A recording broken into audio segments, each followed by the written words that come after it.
নমস্কার বন্ধুরা, আজও ব্লাড রিলেশনেরই একটি প্রশ্ন নিয়ে হাজির হলাম। দেখো এখানে বলেছে যোগ মানে হচ্ছে সন বা ছেলে, বিয়োগ মানে বলেছে ব্রাদার বা ভাই, গুণ মানে বলেছে ওয়াইফ বা স্ত্রী এবং ভাগ মানে বলেছে ফাদার বা বাবা। তো আমাদেরকে বার করতে হবে যে এই ইকুয়েশনটা থেকে পি টি এর কে হয়। দেখো আমি লিখেছি পি গুণ কিউ ছিল, তো গুণের মানে আমি জানি কি যে ওয়াইফ, তো সেই জন্য আমি স্ত্রী লিখেছি।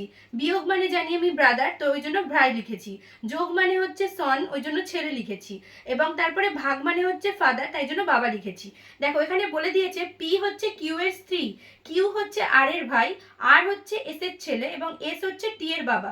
তাহলে আমি যদি এখান থেকে দেখি কিউ আর এর ভাই এবং আর এস এর ছেলে, কিউ যদি আর এর ভাই হয় তাহলে এরা দুজন ভাই এবং তাদের বাবা হচ্ছে এস, এস আবার টি এরও বাবা। তাহলে আমরা পেয়ে যাচ্ছি কি যে এস এর তাহলে তিন ছেলে, এক হচ্ছে কিউ, একজন আর, একজন টি। তাহলে এখানে আমাকে বার করতে হবে পি টি এর কে হয়। তা কিউ টি এর কে হবে প্রথমে আগে বার করতে হবে। কিউ তাহলে টি এর কে হবে, যদি এস এর তিন ছেলে কিউ আর এবং টি হয় তাহলে টি নিশ্চয়ই কিউ এর ভাই হবে, কি কিউ টি এর দাদা হবে। তাহলে কিউ এর স্ত্রী যদি পি হয় তাহলে পি টি এর কে হবে, ভাইয়ের বউ বা ব্রাদার্স ওয়াইফ। অপশন এ হচ্ছে কারেক্ট অ্যান্সার। দেখো প্রশ্নটা তো তোমরা দেখতেই পাচ্ছ, এখানে বলে দিয়েছে যে এই চিহ্নটা মানে হচ্ছে ওয়াইফ বা স্ত্রী, @ মানে হচ্ছে ব্রাদার বা ভাই, ডলার চিহ্নটা মানে হচ্ছে ফাদার বা বাবা এবং হ্যাশট্যাগ চিহ্নটা মানে সিস্টার বা বোন। তাহলে আমাদেরকে এই ইকুয়েশনটা থেকে বলতে হবে যে ডি এইচ এর কে হয়। তাহলে এই চিহ্নটা মানে ওয়াইফ, তাই জন্য আমি লিখলাম স্ত্রী। ডলার চিহ্নটা মানে হচ্ছে ফাদার, তাই জন্য লিখলাম বাবা। হ্যাশট্যাগ চিহ্নটা মানে সিস্টার, ওই জন্য লিখলাম বোন। এবং @ চিহ্ন মানে হচ্ছে ব্রাদার, ওই জন্য লিখলাম ভাই। তাহলে কে হয়। দেখো আমি ইকুয়েশনটা এখানে একটু লিখে নিয়েছি যে ডি হচ্ছে ই এর স্ত্রী, তাহলে এরা দুজন হচ্ছে হাজবেন্ড এবং ওয়াইফ, যেখানে ডি হচ্ছে স্ত্রী এবং ই হচ্ছে স্বামী। আচ্ছা, ই হচ্ছে এফ এর বাবা, এটা আবার এখানে বলে দিয়েছে। তাহলে আমরা পেয়ে গেলাম কি যে ডি হচ্ছে ই এর স্ত্রী এবং ই এর সন্তান হচ্ছে এফ, তাহলে ডি আর ই এর প্রথম সন্তান হচ্ছে এফ। এফ আবার জি এর বোন, তাহলে ডি এবং ই এর আরেকজন সন্তান পেলাম কে, সে হচ্ছে জি।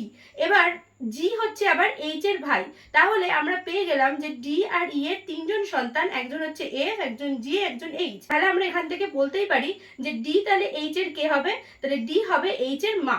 তাহলে অপশন ডি হচ্ছে কারেক্ট অ্যান্সার। দেখো প্রশ্নটা তো তোমরা দেখতেই পাচ্ছ, এখানে বলা আছে যে ডলার চিহ্ন মানে হচ্ছে ফাদার বা বাবা, @ চিহ্ন মানে হচ্ছে ডটার বা মেয়ে, হ্যাশট্যাগ চিহ্নটা মানে হচ্ছে ব্রাদার বা ভাই এবং পার্সেন্টেজ চিহ্নটা মানে মাদার বা মা।